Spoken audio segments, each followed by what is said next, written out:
CustomRC here. Today's video of the CustomRC Weekly, I'm going to be talking all about basically what I've been doing. So yeah, let's get right in. So basically, my slash you've seen a lot. I've posted 2 videos of it in the past 2 days. Of course, we did get a bunch of snow, and snow running is always super fun with the slash 4x4. Even though it's not completely capable in the snow, it really is a lot of fun, even if there's not a ton of traction, because you're kind of sliding around all over the place. So I did end up breaking the GoPro mount. That's the kind of that explains the title of the last video.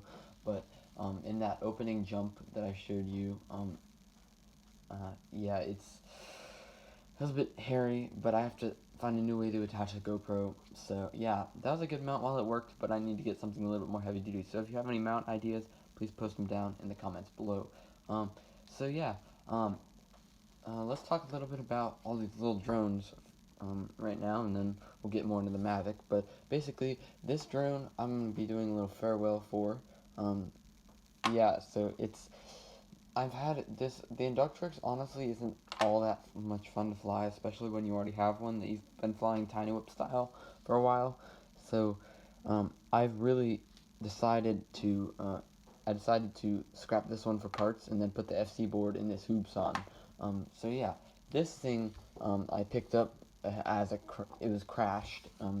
So it was given to me generously, and basically what I did was I pulled the camera and everything off of it, and I did a little bit of body work on the sides and things like that.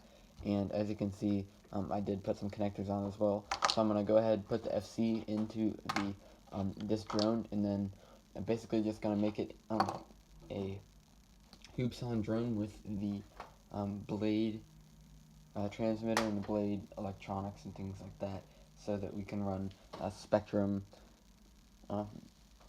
instead of the hoops on stuff. So yeah, hopefully gonna get a working camera for the Tiny Whip in the back, so I can enjoy that over the winter. Hopefully make a Tiny Whip Light Track 3 and Tiny Whip Exploring and whatever else you guys would like to see in the Tiny Whip realm. So yeah, if you guys are really interested in that, I can make it one of my highest priorities, but please comment down below if you want to see more of that. So now the Mavic, I was going to fly today, kind of ran out of time, but I did do a bunch of flying yesterday and a bunch of the Steadicam stuff. I love my new Steadicam, and it's pretty simple to build. So yeah, but basically, I've really just been itching to fly. It's been super cold, but I try to limit myself to 15 degrees when it's this cold outside.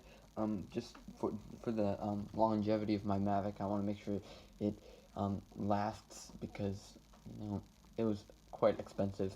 So yeah, so that's pretty much it for the Mavic. Hopefully gonna get some more flights and try to prepare for the upcoming kind of intro that I have to do for the month of February, as that's quickly approaching as well. So yeah, I'm gonna also talk about the Mini 8T now, and I'll kind of zoom in. So basically, what I got going on is I got this brake system, and this is actually a manual brake system. It's basically where the pads push down on the tires to create friction to make the car slow down. So basically, I've got a spring right here that kind of pulls it up, and then it goes behind the shock tower and around to the servo. And now, you know the tow release servo, of course. When you pull this way, the towing line is released, and when you pull the other way, this other line is pulled. So it's kind of like they both kind of cancel each other out. So when you're releasing this, it doesn't really matter because the fishing line is loose anyway. And then when you are braking, this tow release is already released, so it doesn't really matter. So yeah, it's a work in progress. I've been really trying to do this the best that I can, and kind of play with this mount a little bit more. So yeah, I'm in the middle of it. Hopefully I'll do a video on how I did it, what I did, and what I learned from it, and if you should do this mod. So yeah, hopefully it works out well. But I'm hopefully gonna release another video about it in the next few days. So I was originally started out by doing a video, just trying to give a little overview of it and of me doing it, but it never really kind of turned out. And that kind of happens a lot on this channel, if you haven't noticed, um, especially with that Projects Past video. So yeah, so that's pretty much all I have for this week of CustomRC Weekly. We got pretty snowed in, um, hit pretty hard by Snowstorm Hunter or something, I think it was called. But yeah, so we've been really uh, not too much going on outside for the RCs, but the Slash have been trying to get its rounds, but it's, struggling in the deep stuff. So yeah, so thank you guys for watching, and I will definitely catch you next week on the 21st, another Sunday for Custom RC Weekly episode 3, and hopefully it will be a little bit warmer back then. It's kind of interesting how on just in the middle of the week, like Thursday, I was flying out at the park and it was 60 degrees out, and today it's like 10 degrees, and I woke up and it was 1 degree. So yeah, thank you guys for watching, and I will catch you in the next video.